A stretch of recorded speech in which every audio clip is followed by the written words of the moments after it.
guys, welcome back to my channel. My name is Leila.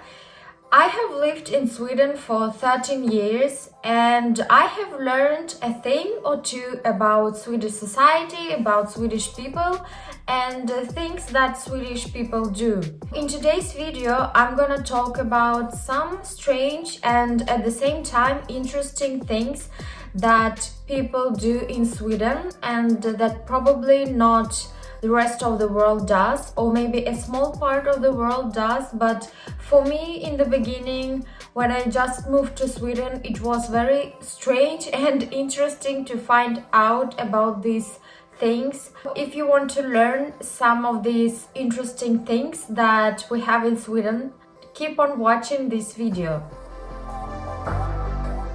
One of the first things that I learned when I came to Sweden was that a year consists of 52 weeks. Swedish people refer to a calendar in terms of weeks and not days. So the chance is very high is that a Swedish person will answer to your question, when is your holiday, in terms of weeks. So for example, he or she might say, my holidays are between week 24 to week 28. In the beginning, it can be a very strange answer because you have no idea what month it is, what day it is, when is that.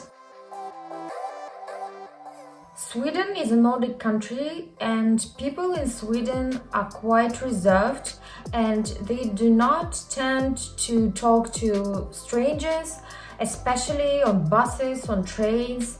Probably some of you heard that the distance is not a very uncommon thing in Sweden because the idea of distance is very important here. So people in Sweden do not sit very close to each other, but they usually tend to have some kind of distance. And there is an unwritten rule that you have to know about. When you're on a bus, on a train or any other public transport, you do not usually sit close to another person if there is another empty seat on the other end of the bus or on the other end of the wagon.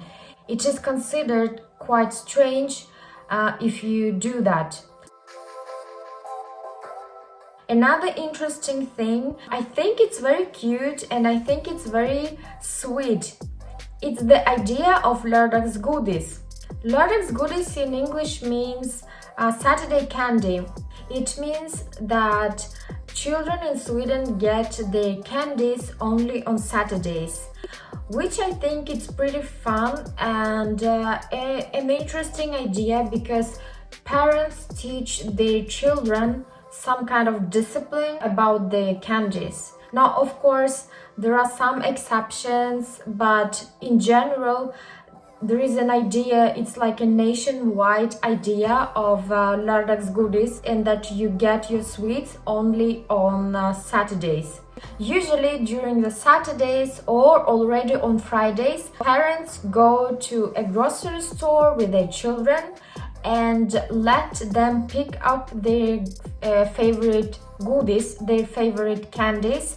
I think it's very cute because the parents are waiting so patiently while their children are picking up their goodies. I think it's one of the most strangest, one of the most coolest and one of the most interesting places in Sweden. Systembolaget is a state-owned alcohol store, which means that you can buy alcohol only in this place. And Systembolaget has very strict opening and closing hours. So if you wanna party during the weekend, you have to plan it ahead of time because during the Saturday nights or Sundays it will be closed. Sweden is widely known for its köttbullar, for its meatballs. And yeah, that's pretty cool, that's pretty nice, like köttbullar.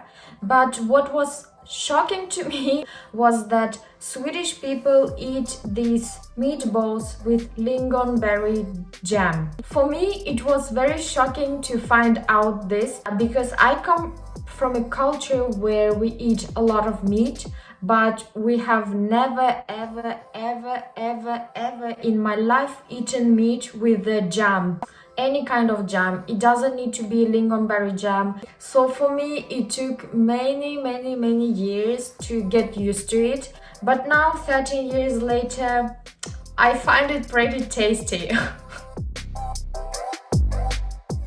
Another interesting thing that I think is not common in other countries is that some people live here together. And what do I mean by live together is that like boyfriends and girlfriends, they live together without being married. The idea of sambo, the idea of cohabitants is very common here, and even sometimes you can meet people who have children together without being married.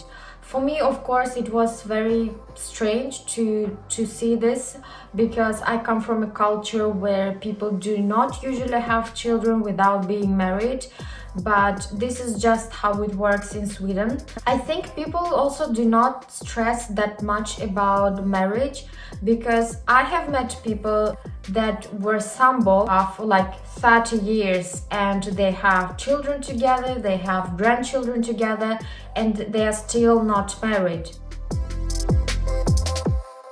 When some tourists come to Sweden, or when some people move to Sweden, they find out that this is a very cashless society.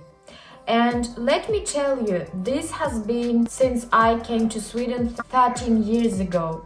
Now, 13 years later, Sweden has become even more cashless. Some places do not even accept cash anymore because they are concerned about the security of their employees. So if you are thinking of moving to Sweden, if you think of visiting Sweden as a tourist, you should know that you do not need to have that much cash with you. Another interesting thing in Sweden is the idea of allemansrätten. Allemansrätten is something that is codified in the Swedish law. It means that any person in Sweden is allowed to access another person's land. You are allowed to go fishing, you are allowed to pick berries, you are allowed to pick mushrooms. It also means that you are allowed to go camping on this land, you are allowed to go cycling or just to go for a walk in that place, and no one can tell you that you should leave. Of course, even if you are allowed to do many of these things, you also have some obligations. For example, you have to be careful and take care of the nature when you are using this land. You have to be careful and not to create some kind of dangerous situations like fires. You have to be careful and not to disturb someone else who is also using this land. You have to think of not destroying someone's land, and yeah, it's just a common sense. I think second-hand deserves a video on its own, but I will mention it here. Swedish people love the idea of saving nature, love the idea of saving planet, love the idea of reusing things that can be reused. That's why many people in Sweden prefer buying second-hand. There are actually many places where it's possible to do. For example, on the internet, there are two main big pages where people buy second-hand. It's Blocket and Tradera. There are also many new actors that are selling second-hand. And also there are many stores around, for example, Stockholm or around Sweden, where it's possible to buy second-hand. When we are talking about saving nature and saving planet, there is another thing that I find very interesting in Sweden is that people can recycle their plastic bottles and get money for it. When you buy your cola or Sprite or whatever drink you like, You do not need to throw away these bottles and these cans because you can recycle them in any grocery store and get money for it. You just go there, put this bottle in the hole, and then press on the green button and you get your money back. Okay guys, thank you for today. Thank you for staying with me. I feel like I have talked a lot. Let me know what you think about this subject. Do you find this interesting or strange? What kind of things exist in your country that do not exist in, for example, Sweden or any other countries in the world? If you like this video, please like it, and see you next time.